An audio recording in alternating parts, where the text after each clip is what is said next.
Hello and welcome to Views on News. I am Jawad Hami. Pakistan's Foreign Office have rejected the remarks made by Indian Prime Minister Narendra Modi regarding Pakistan. In a statement, Foreign Office has said, let me quote, "The remarks are misleading and one-sided. They conveniently omit the Jammu and Kashmir dispute, which remains unresolved for the last 7 decades, despite India's solemn assurances to the United Nations, Pakistan and the Kashmiri people. India's fictitious narrative of victimhood cannot hide its involvement in fomenting terrorism in Pakistan and the state-sanctioned oppression in Indian illegally occupied Jammu and Kashmir.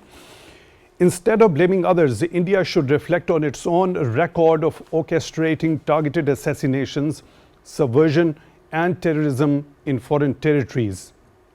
Pakistan has always advocated constructive engagement and result-oriented dialogue to resolve all outstanding issues, including the core dispute of Jammu and Kashmir. However, peace and stability in South Asia have remained hostage to India's rigid approach and hegemonic ambitions. The anti-Pakistan narrative emanating from India vitiates the bilateral environment and impedes the prospects for peace and cooperation.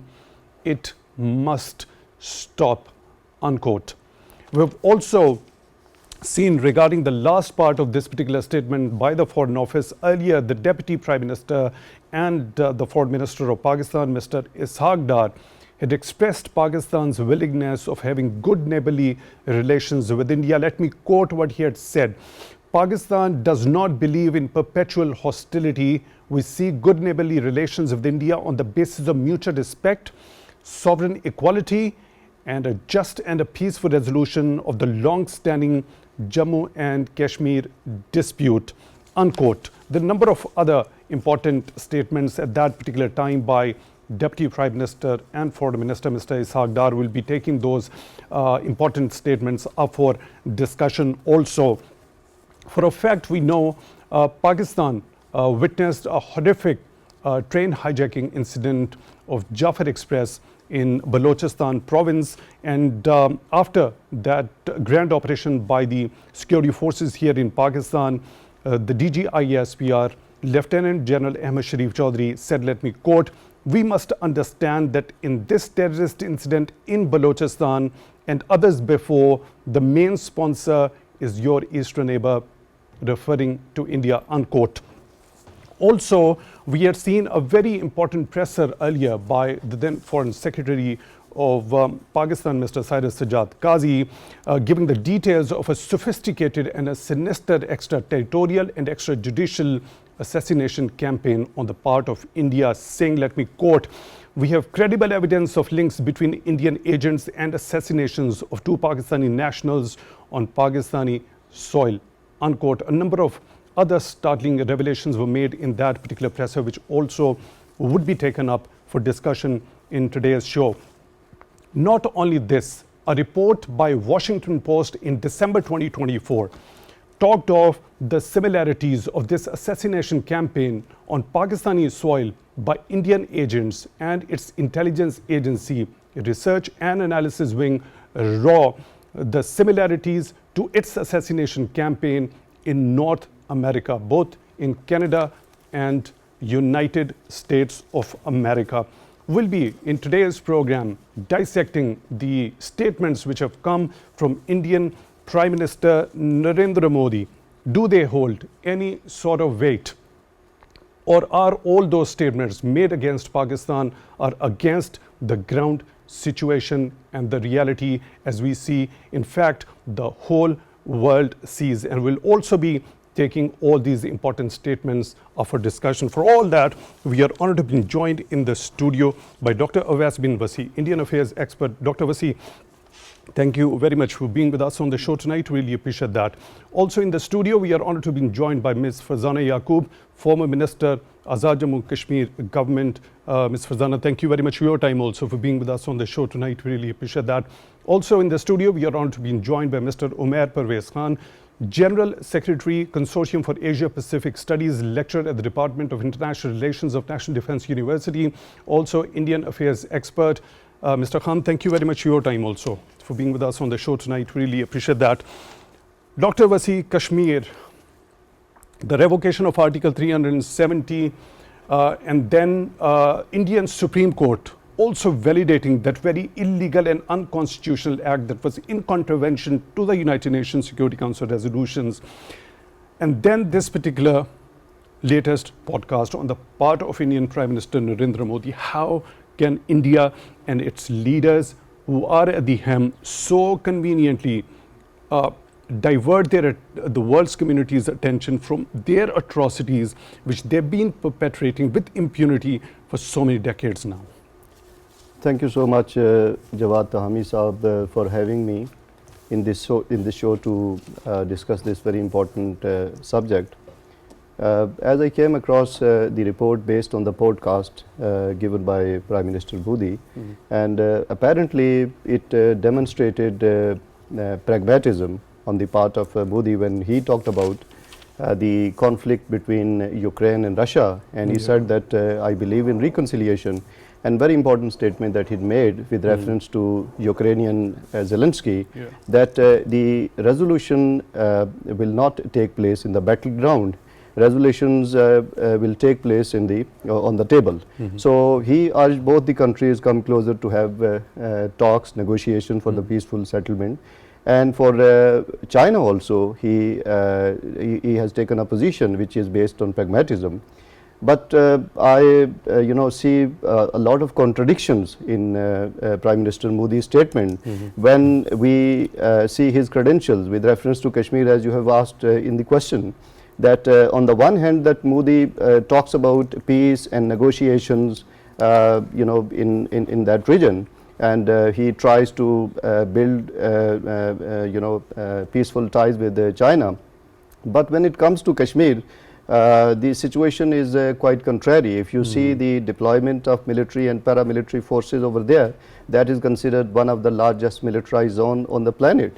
So and the occupational architecture, or the occupational, legal and the otherwise framework that has been placed in Jammu and Kashmir, and the massive human rights violation that is taking place every now and then. So that is quite contradictory, and it debunks the claims which India India advances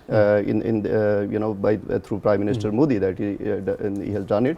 So I think that India needs to instead of coming up with these contradictory statements, India should seriously consider peace a priority, and peace could only be materialized if peace in South Asia, in which India and Pakistan, they are major stakeholders, that could be materialized. Right, Ms. Farzana, your understanding regarding as to the entire content of this particular interview during that particular podcast on the part of Indian Prime Minister, does it hold any weight in terms of reality on the ground?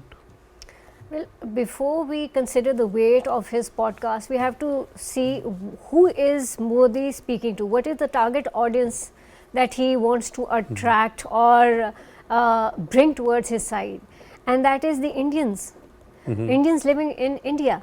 And for them, it is extremely important that Modi maintains the hegemonic posturing that he has maintained since he became Prime Minister of India. No matter what he says or does, what we see is that he is really good at propaganda. And the narrative that he has always pushed is RSS. It is about, Hindutva, about Akhand Bharat. Now, when we look at the idea of Akhand Bharat, then of course this posturing that, I am better than my neighboring countries and I can throw my weight on the neighboring countries. This is the posture that we hear, the words that they use, the kind of language that Modi has used. And this podcast is just one of those tools, the multiple tools that they use, which they believe that, they are bringing down, or that the world looks down at Pakistan. At the same time, what they forget is that the world is does know what India is doing within its own boundaries. The recent events that are taking place within India, where when it comes to, you know, the fear that has increased for the Muslims, that the Indian Muslims which are living over there, the way they are being treated, the way the mosques are being bulldozed, the way now there is this conversation that, you know, they want to rid themselves of the history of the Mughal era. They want to remove the tombs of the kings that are buried in that country. So they are, you know, they're acting like a puppet superpower, because they will never be a superpower, but their desire. And so in being a puppet, one must remember that a puppet is good at following orders, but the puppet does not have brains. And India always shows that lack of understanding and lack of existence of some brains. They've been caught time and again. Their terrorist activities are caught time again. It's not just Pakistan, it is Canada, it is America, which has said that, you know, they are involved in terrorist activities, and they're also involved in murdering people outside of India. So this is a known fact. So no matter what India says, at the end of the day, we have to see how the other countries are posturing when it comes to India and Pakistan. Pakistan's place is here to stay. Pakistan has always been a very important country for all the Western stakeholders, as we would say, be it the G7, be it the NATO. Pakistan has always maintained its importance and relevance. So that is a huge problem that India has, that no matter what India says, it has not been successful in making Pakistan irrelevant.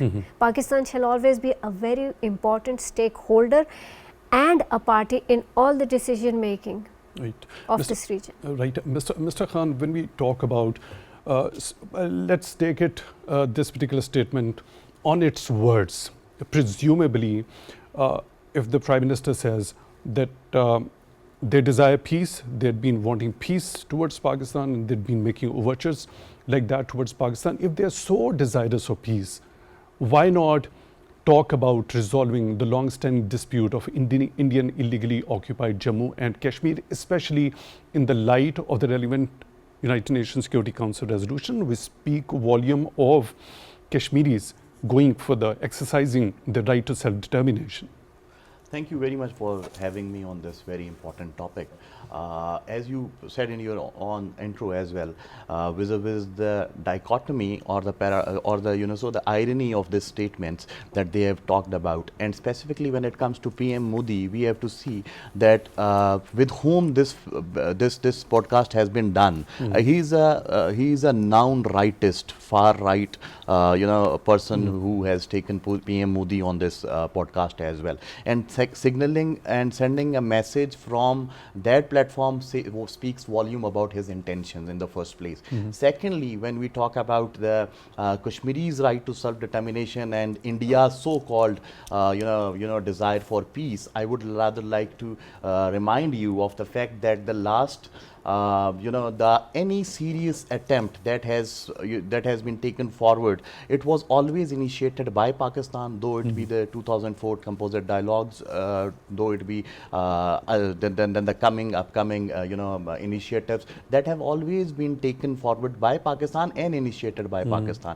India has been superficially talking about its its regional power, for that matter, which it tried to have in the South Asia and the hegemonic designs that you talked about, and specifically after which it has institutionalized the Hindutva ideology into the society of India. That was exactly the point I was about to come later in the course during our discussion in today's show. But the question related to Indian illegally occupied Jammu and Kashmir, I will repeat that one. If India remains so desirous of fostering peace with Pakistan, why not include Indian illegally occupied Kashmir's issue into the discussion and resolving this as per the United Nations Security Council They resolutions? basically don't have the desire. It's just they are trying to have that kind of impression to the world that we are somehow very much desirous and we are ready for the the leadership of the region, and we are there to actually take forward the peace processes, and specifically with respect to Pakistan. But as I tell you, that if they would have been serious, they would have not done Article 2019's revocation. That was being promised by the. What remains at the origin? I want to understand what remains at the origin of India's stubbornness of not including this particular core issue between Pakistan and India. It is the history basically which talks about. What's the basic motive? Basic What's at the history is origin? that India, because of the fact that it has tried to project itself as the custodian of the so-called neoliberal world order, for that matter, and the largest democracy. And if they lose that Kashmir case, that they would definitely be losing the Kashmir case if it is taken to the United Nations. Don't you think they have already lost it because it was India which took this particular case to the United Nations Security Council itself? Firstly, I am talking about the formal plebiscite. If it's on the other side, on the other respect, as you are talking about, yes, it is the case that they have lost the Kashmiris. the if kind not of human Kashmir. rights violations they have been perpetrating over there from last 7 decades. I mean, name anything, any I tell you one thing. that crime they haven't committed over I am there. from Kashmir, and I tell you one thing, that as a Kashmiri, I tell you that we could sacrifice any right, but we cannot sacrifice the right to self-determination. The right to self-determination is core to this dispute, and until and unless India does not give the right to self-determination to the Kashmiris, this road to peace in South Asia could not prosper. And I tell you with the responsibility that the Kashmiris have fought their case justly. They have given every sacrifice just to gain this right to self-determination. They have violated the sanctity of the womanhood. They have violated international laws. They have violated their own constitution. Revocation of Article 370 is not just only the violation of United Nations resolutions, but its own constitution as well. I would like to quote A.G. Noorani, the Supreme Court advocate. He himself has a charge sheet against the Indian government, for that matter, when it comes to the illegal revocation of Article 370, and it is purely done on the basis of that stubbornness, that Hindutva ideology, specifically the elites ideology, that the romance that the Indians have with Kashmir, for that matter, the Indian leadership, for that matter. So there had been a high talk on the part of Indian officials, including the Prime Minister himself, of bringing prosperity and development to this particular region post the revocation of Article 370. What's the situation right now on the ground? It is a false narrative that they have tried. We have seen that they tried to bring in people for the G20 summit, and they could not bring some notable delegations from any developed countries, for that matter. Secondly, I would rather like to quote you that they have been comparing the Indian illegally occupied Jammu and Kashmir with Azad Jammu and Kashmir and the territories under Pakistan. This comparison in the first place is not right, because the freedom that the Azad Jammu and Kashmir enjoys, it has its own structure, that the governance structure, the sub-autonomous region, for that matter, in every respect, and there has been no violations of the human rights as far as the Azad Jammu and Kashmir is considered. But I also tell you that the HDI, the Human Development Index, reports recently that Azad Jammu and Kashmir is doing greater if it comes to the road densities. Azad Jammu and Kashmir's road density is more than the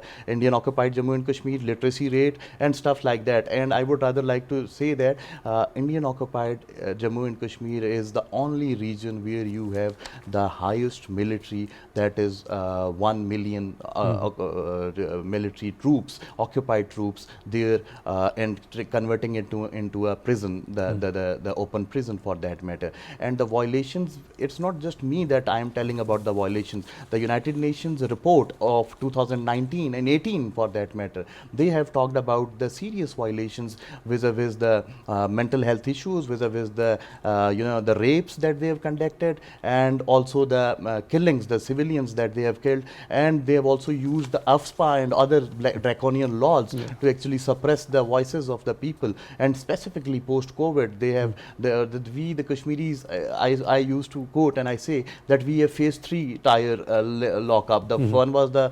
COVID, second was due to the weather, and third was because of the Indian oppression. Exactly. Remember at that particular time how much suffering the Kashmiri people had to face, because there wasn't any supply of the necessary medicines and the vaccines to the Kashmiri people at that particular moment. I hope, and we all pray as Pakistanis, Pakistan supports Kashmir on all the diplomatic fora, and we hope that this suffering is alleviated pretty soon. Dr. Wasi, now when we talk about this statement by the Foreign Office, India's fictitious narrative of victimhood cannot hide its involvement in fomenting terrorism on Pakistan's soil and the state-sanctioned operation in AJK. Let's talk about the first part. We have seen the classical case of Kulbhushan Yadav, caught red-handed confessing to his espionage and sabotage activities here in Balochistan province. That the entire world has seen that particular classical case. Now, why, to what purpose does India play as a victim of terrorism, especially pointing fingers towards Pakistan?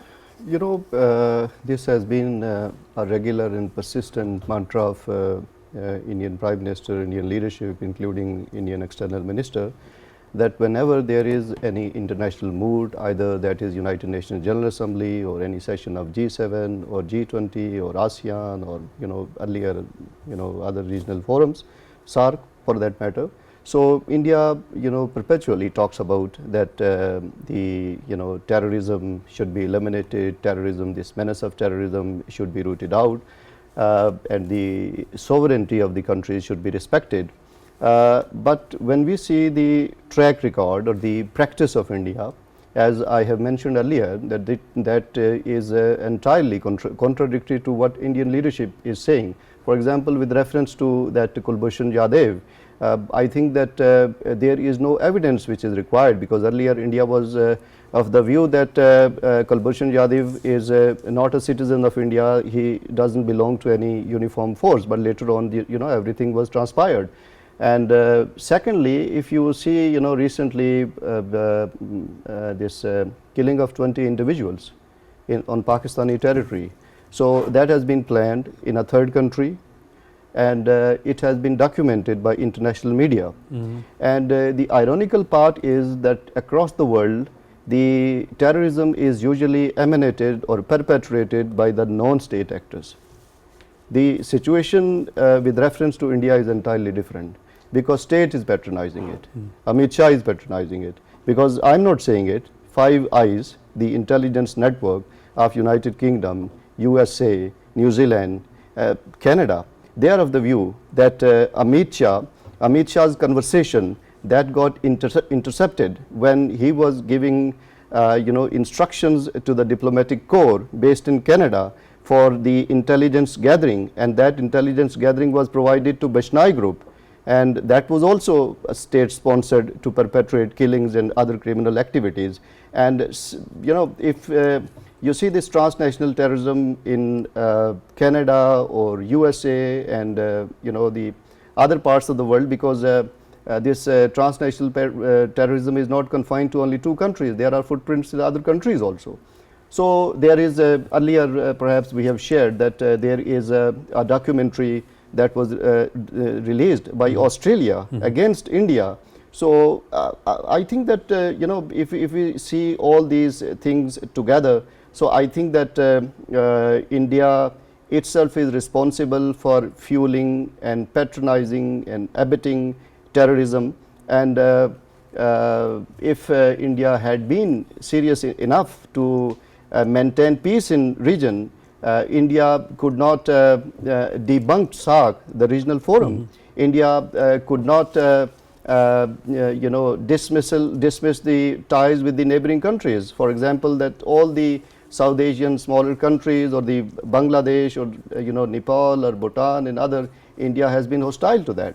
So I think that this mantra of peace and this mantra of respecting sovereignty of other countries, it belies what India apparently claims at international forums. Right. Ms. Farzana, let me quote that part of Narendra Modi's podcast. Whenever he accuses Pakistan, whenever terror strikes in the world, the trail somehow leads to Pakistan.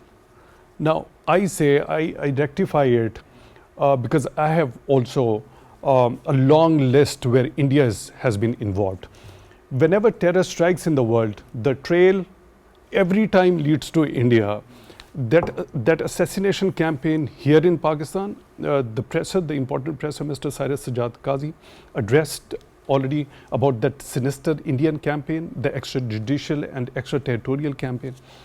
We saw the killing of Hardeep Singh Nijjar in Canada, that assassination attempt on Gurpatwant Singh Pannu in United States of America. We saw Kulbhushan Yadav being involved here in espionage and sabotage activities. So every time it leads to India, how can he so conveniently say and point fingers to Pakistan? Modi can say anything, and Modi is known to say the most blatant lies, and there is no shame. We must remember that Modi feels no shame. By the way, none of the Indian government representatives, it's not just Modi, it's Amit Shah, it's all these, his cronies, his kitchen cabinet, there is an absence of shame, there is no shame. Why does Modi say this? Let's just step back and look at how Israel perpetrates its crimes and hatred and the actions of utter impunity when it comes to killing Palestinians. Israel, while killing Palestinians, while having all the ownership of the world, still cries the same cries as Modi is, that Israelis are the victims. So it is the same mantra that Modi and the Indian government has always chanted, that India is a victim. At the same time, this very Indian victim is perpetrating human rights abuses throughout India, particularly and always the testing ground for India is Kashmir. The Indian occupied Kashmir is the testing ground for all kinds of activities, for all new weaponry, for all new tactics of how they can kill or maim human beings. They test it in the Indian occupied Kashmir. Look at the way they have used pellet guns. Look at the way they have introduced the language as if pellet gun is not really very deadly, as if it is a pepper spray, but pellet guns are as lethal as any other gun when they are at a close range. They completely maim the human being which is shot by a pellet gun. One pellet bullet, it contains 300 pellets. So the way India talks is like, oh poor me, and then also look at how the region is changing. India is at this moment feeling a lot of backlash. Look at how Bangladesh has now stood up. That clearly shows you that it was India that worked against Pakistan and separated East and West Pakistan. It has been recorded, and it is a recognized fact that this was India's doing. And now that Bangladesh is experiencing a freedom of expression that was not there for the past at least 2 decades, look at how the narrative has changed. How come instantaneously Bangladesh is getting closer to Pakistan?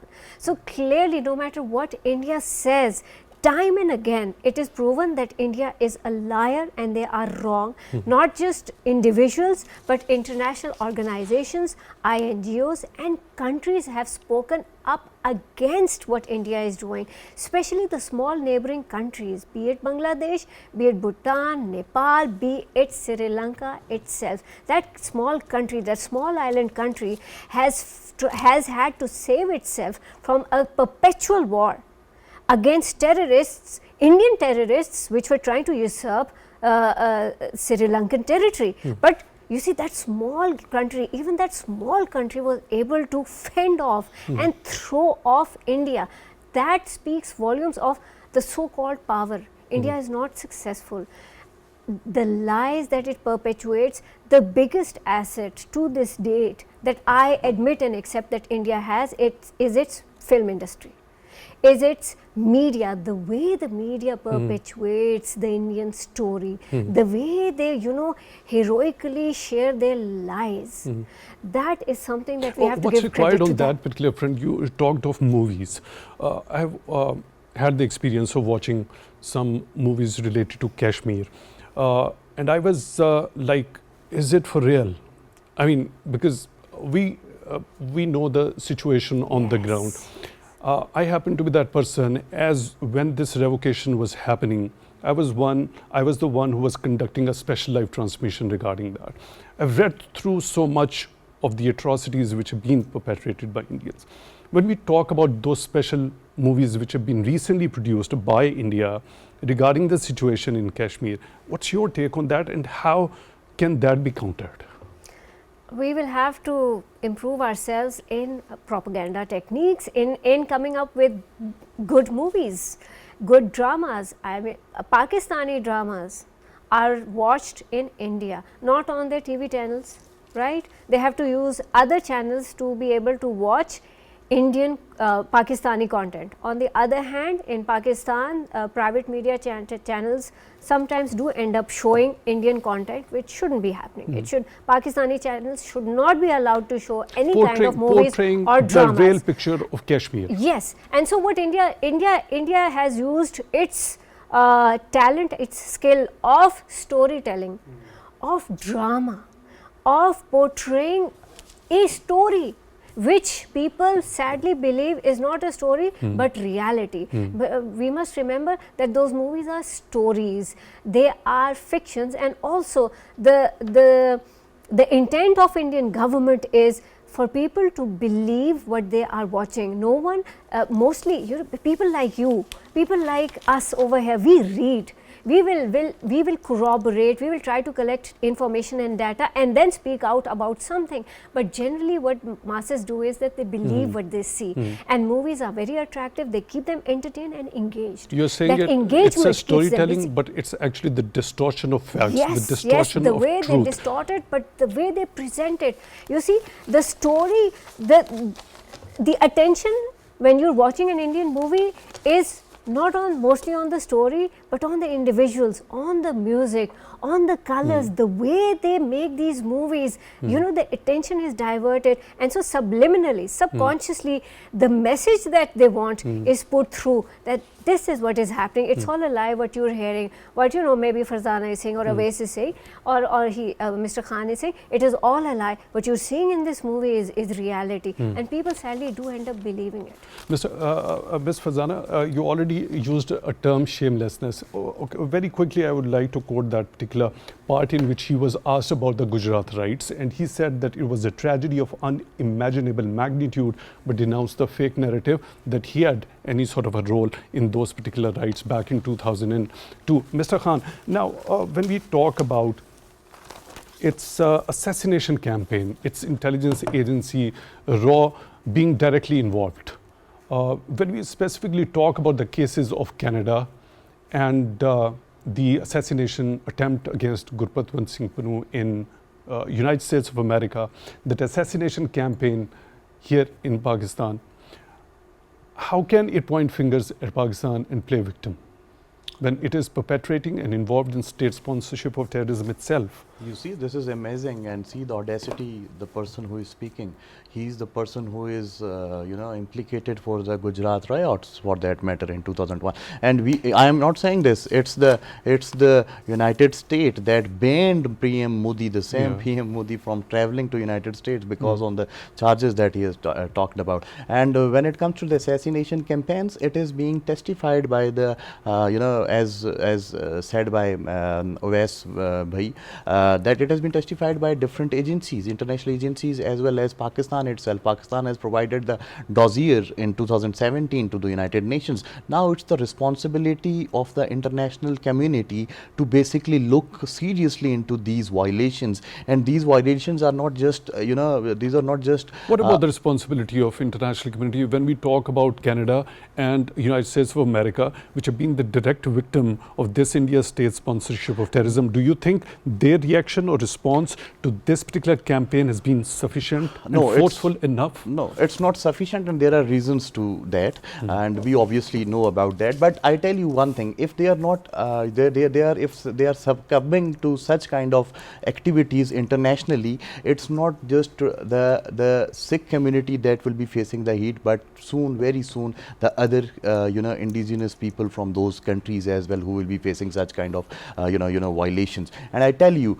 it's the populist wave is across the globe. The far right is at the rise, and we do not expect much from the United States, or for that matter other countries which have declared, despite of all these violations, they have declared India as its strategic partner in Asia Pacific region, for that matter, in its Indo-Pacific strategy of 2018. They have done, and they have been reiterating through its actions that it has been. So this has to be taken through multilateral forums. They have not only sabotaged SAARC in 2016, they didn't come. After that, the SAARC has not been able to conduct any meaningful activity, for that matter. They have also now they are trying to sabotage a very important forum of SCO, for that matter. In recent statements that Jay Shankar, he came here despite of the fact, but he did not have that kind of body language to be a welcoming foreign minister coming here in the soil. And the assassination attempts that they have done, we have to take things to different international forums.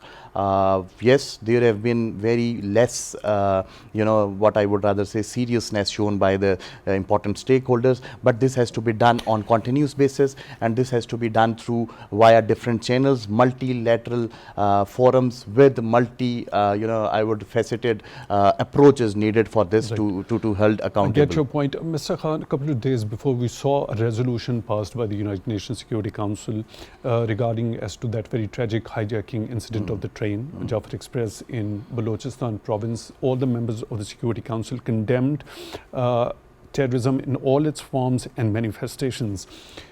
When we see this form of terrorism which is being perpetrated by India, state sponsorship of terrorism, its intelligence agency clearly being involved in it, what mechanisms do you think, as an international relations practitioner, would you suggest at this particular forum that United Nations Security Council could adopt against India? See, there are different mechanisms vis-a-vis when it comes to the holding accountable such kind of states. But I would rather like to say that the mechanisms, they are there, but is there the will of the such important forums and the stakeholders who are involved we have in seen that? by the very tone of this particular resolution that they all have condemned all forms and manifestations of terrorism. That shows that they have got the will. So what about the implementation of all those mechanisms which you are saying are already present? You see, then again I would rather say that this is something to do with the P5 members as well. You see, United States has always been, and one of the other states, I would rather say the Soviet Union for that matter, they have been a hindrance. I'm not hesitant in saying that. They have been very they have been hesitating in taking such measures, to implement such mechanism through the platform of United Nations or any other, for that matter, multilateral forums, because of their greater game, their power, that the great power competition, the great power rivalry in this particular context. And to counter China, they have been patronizing the India in this region. And I don't see that if they could not, if they cannot take actions in Gaza, if they cannot take actions in Palestine, if they cannot take actions for the genocide that has been happening in Gaza, what do you expect from these countries to take action, or the United Nations to take action for Kashmir, for that matter? Because we are the children of the lesser God, we do understand this. And I tell you one thing, if this has to be, if it's not stopped in its all manifestations that you're talking about, then the new liberal order is already at its decline, and the America would not be able to sustain its position as the global leader for that matter. And the other, and one thing more that I tell you one thing here, that the mechanism of the United Nations has also to be reformed for that matter. But President Erdogan has been very vocal about the reforms in the United Nations. He has talked about that there should be the world is bigger than P5 for that matter. The democratization of the United Nations Security Council. You see, there is no Muslim country for that matter representation of Muslim countries at that particular forum, the P5 I am talking about. And the global south, we do have such kind of, we have only the chances to, to club ourselves with some other states. I get your point. It's a very important issue that requires a whole length of discussion, perhaps some other time, the democratization of the United Nations Security Council. And this is a case Pakistan has also been putting forth in front of the world community. Dr. Wasi, let me take another excerpt, if you allow me, from the very podcast of Narendra Modi. It is what he has said, quote, "World has recognized that in a way terrorism and terrorist mindset are deeply rooted in Pakistan," unquote. What about RSS? What about Hindutva? And what about those Gujarat rights and that brutal discrimination which is being meted out to all the minorities, keeping aside Muslims for a second, towards Christians, towards even Dalits, since this Bharatiya Janata Party has come into power in 2014, again taking over the power in the next term? Yes, if you see, there is a book that I would like to cite, "Who Killed Karkare," written by S.M. Mushrif, who was the IG of Maharashtra Police, and he has documented the incidents, the terrorist incidents, especially including Makkah Masjid and Maligaon and many other such incidents, in which earlier fingers were pointing towards Pakistan or Huji in Bangladesh, but later on investigation and court verdicts, they transpired that Hindutva forces, Hindutva organizations, they were involved. And there is a litany of such incidents which can substantiate that how Hindutva this terrorist network is permeated and pervasive and is Indian society. Secondly, about this India's claim, as in 2015, I think June 6, 2015, Prime Minister Modi visited Bangladesh, and he got a Liberation Award for the role which they have played in the dismemberment of East Pakistan.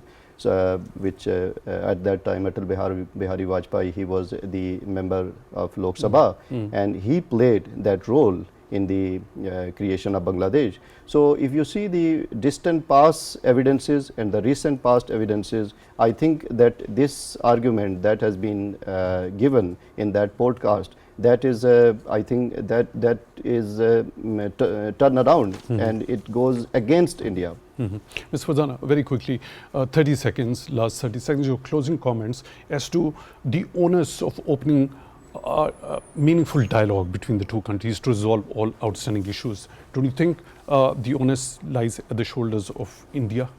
It does lie on the shoulders of India, but it has never opened up any kind of dialogues or conversation when it comes to Indian occupied Kashmir.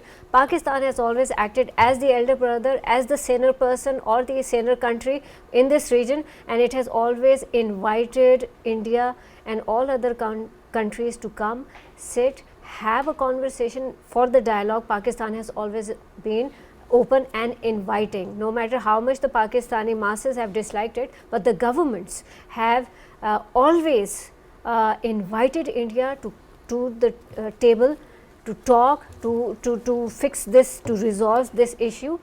India has always acted as a small petty country and people that they are, and they have never accepted these invitations. I get your point, Ms. FarzanaYaqoob, former Minister of Azad Jammu and Kashmir Government. Thank you very much for being with us. Mr. Umair Pervez Khan, General Secretary, Consortium for Asia Pacific Studies, Indian Affairs Expert. Thank you very much for being with us on the show. Dr. Awais Bin Wasi, Indian Affairs Expert. Thank you very much for your time also for being with us on the show tonight. Really appreciate that. With that, we come to the end of today's episode. Till the next one, take good care of yourselves.